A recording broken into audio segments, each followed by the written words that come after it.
it's a book by Sir Thomas More, very good book, written it about 400 years ago, and postulates an ideal society in which people might be able to live, and it's been taken up. There are various other utopias. Almost all societies have an idea of what utopia, but it's basically going back to the Garden of Eden type of thinking. Okay, well, this is a booklet about Paris, May 1968. As you can see, the barricades are out and all the cars are smashed and used as barricades.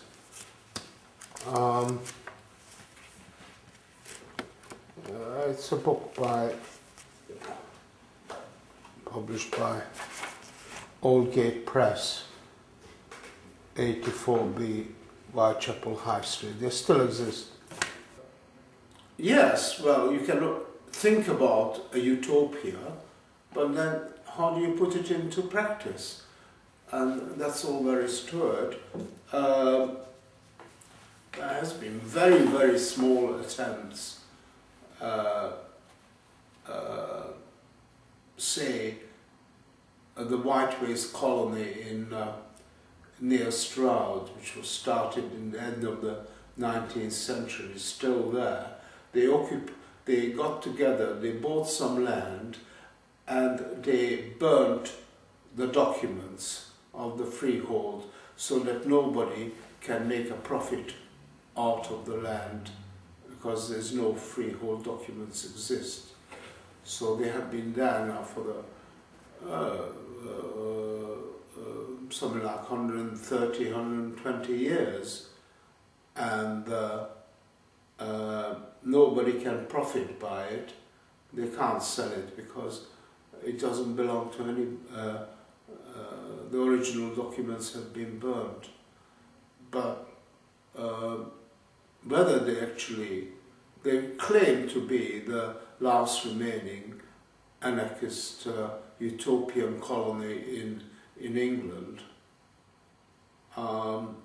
but really you have to rack your brain to think about them, because who really remembers them? This is an illegal photograph, or at least it was illegal in 1968.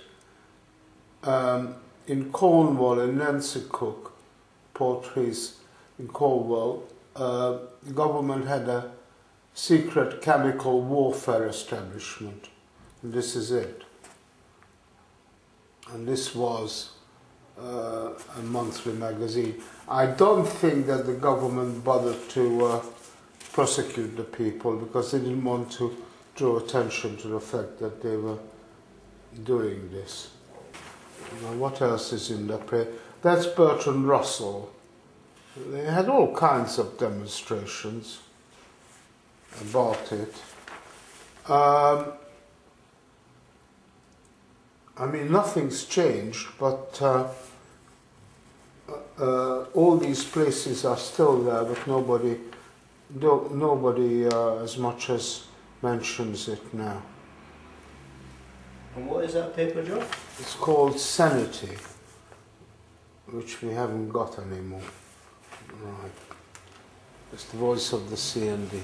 No, I think it was much more dealing with the conditions of the people that they're living at the time, and the horrors of war perpetrated by governments, and how to get some sense out of living. I don't think it was that we had time for long-term views. It was all very short-term.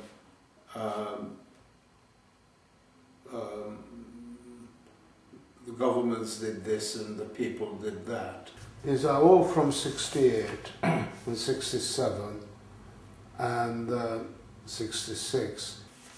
there was a very important thing about the Cuban crisis. It could have been a great world war. And the war in Vietnam. Herbert Reed was a very important art critic and poet. Eliot's on deschooling. The idea was that schools really were no good to children at all. Everybody should have a one-to-one education, but it never came about. Nobody had time for thinking about utopias. Maybe this present period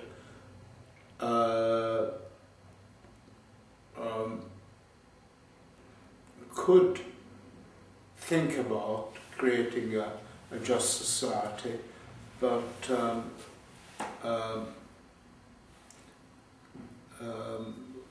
the government has managed to educate so-called the people so that they haven't got they haven't really got any cohesive ideas how to stand up together at the moment. This is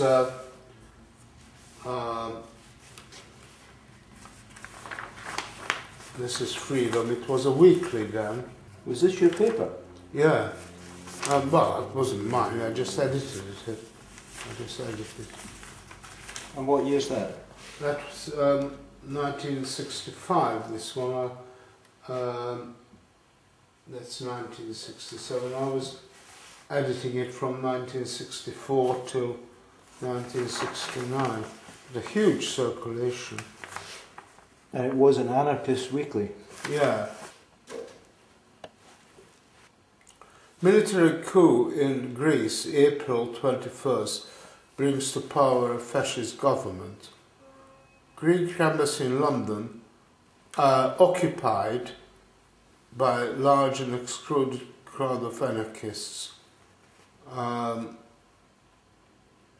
There was another Brown at that time who was a minister. He apologized to the Greek junta for the liberation of their embassy. You said it had a big circulation, John. How many? Well, I mean, across the UK, or was it? Yeah, it went internationally, but in England it had a circulation of 15,000 a week. Right. Which is quite large even today.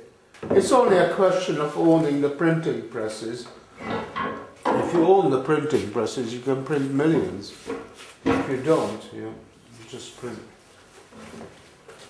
But this is 1967, when the London School of Economics and other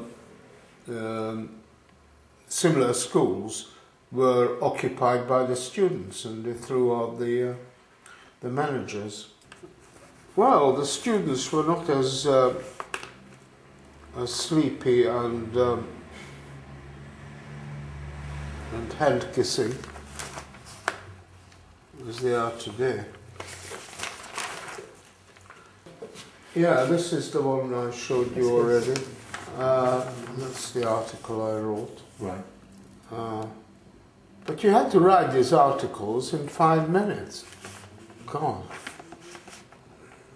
Why is that? Well, because we left the front page to the last minute, Right. and then they just suddenly telephoned up, from the office saying, "Can we have the article from the front page?" So there you are. But Paris does look very pretty, doesn't it? Very pretty. January 26th of 1968, the Nanterre University anarchist group marched into the faculty hall with comical posters ridiculing the police. The porters attacked the anarchists but were defeated. The authorities called in the police. 1,000 students fought back and attended a protest meeting. The movement that it thus launched has grown ever since. The students are determined to get rid of the uniformed and plainclothes police that haunt the faculties. I don't know if they still have police on the university campuses, but there you are. On May the 3rd, a great meeting was called at the Sorbonne by the extreme left. The rector appealed to the police to dislodge the students. As the student protests grew, the government stepped in and closed down the Sorbonne and Nanterre University, which were occupied by the combat police. The students organized quickly and they reoccupied the universities from the police. As many as 15,000 students and sympathizers fought in street battles until the capitulation of the government. Considering the hierarchy of the unions, previously denounced the students as anarchists, Trotskyists and Maoists, but they gave in when the whole public became sympathetic to the students' demands. Within a week, 10 million workers supported the strike in France. And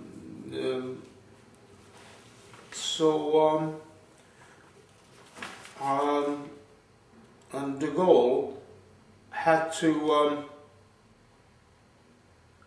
they made concession to the students, but at the same time they got the backing of the North Atlantic Treaty Organization with their troops, so the whole thing fizzled out, really. This is a well-known anarchist saying, don't let the bastards grind you down. That's again a lino cut. That's great. Well, he was just standing there. I said, well, what do we need? We need something, you know. Just kicks, you know. He did this in front of me in about 3 minutes. Yeah, this is an ordinary piece of floor lino, yeah, that he sort of gouged the image out of. It was a piece of wood block was found for it. It was just pinned on it and then put in with the rest of the type. Well, I was done. I was surrounded by these and other posters, you know. The place was full of posters. But then I realized that it was a bit depressing for me, because I realized that all that agitation came to nothing, and hardly anybody remembers it today. Yes, but in those days, 40 years ago, there were sort of millions of people supporting the demand for a society that controls itself, self-regulated. So, yeah, I was a bit uneasy about the whole thing, about the exhibition, but other people thought it was quite inspiring. But I suppose anybody who was in it didn't. One has to reflect on the fact that you start an idea and you get very enthusiastic about it, and then 30 years later you find that, 40 years later you find that nothing come of it whatsoever. The situation has got worse instead of better. Yeah. I don't know about optimism. It's very difficult, because you can't go by a single person's opinion of the fact. You can be, all of a sudden there can be a social movement that you haven't noticed suddenly surging ahead and changing the whole political outlook.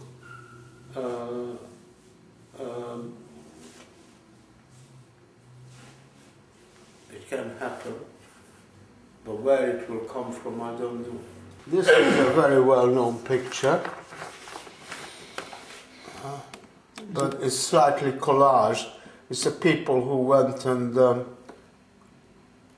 it's the El Greco, but Jim Redford's face was put in there instead, and that's Harold Wilson, who was the Prime Minister then. Yes, driving the traders, the moneylenders from the... Jim Redford was a young man who got into the church while the politicians were talking and drove them from the temple. So we thought that the El Greco would suit. But many people of freedom wrote in that we had no business to make comparisons between Jim Redford and Christ. That was wrong from an anarchist point of view as well as from any other point of view. Well, Gordon Brown would be an excellent Prime Minister for the Tory party. I mean, these are politicians that will they join a party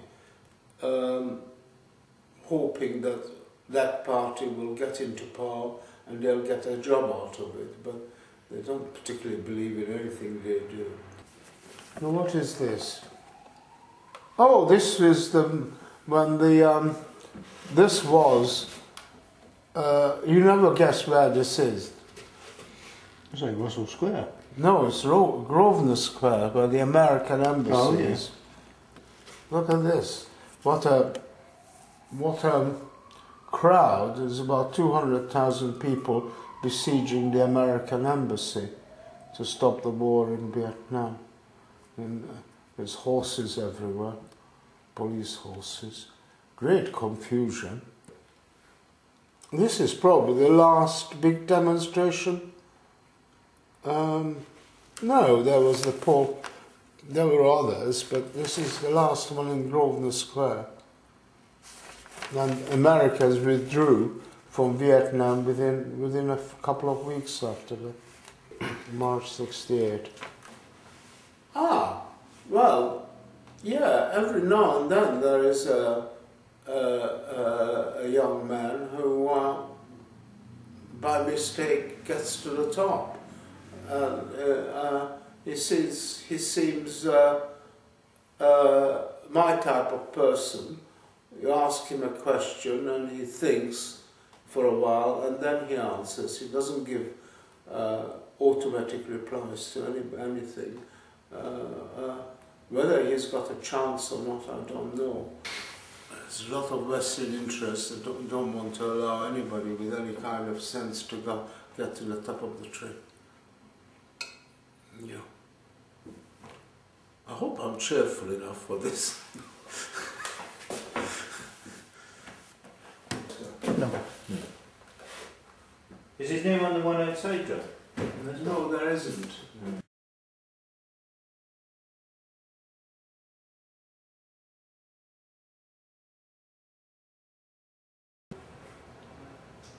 Wood block that address sprout.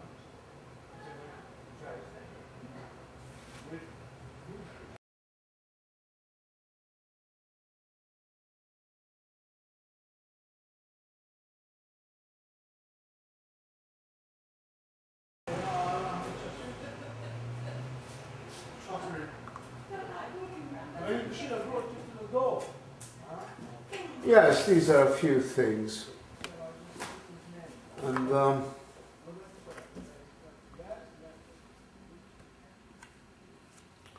so I can show you.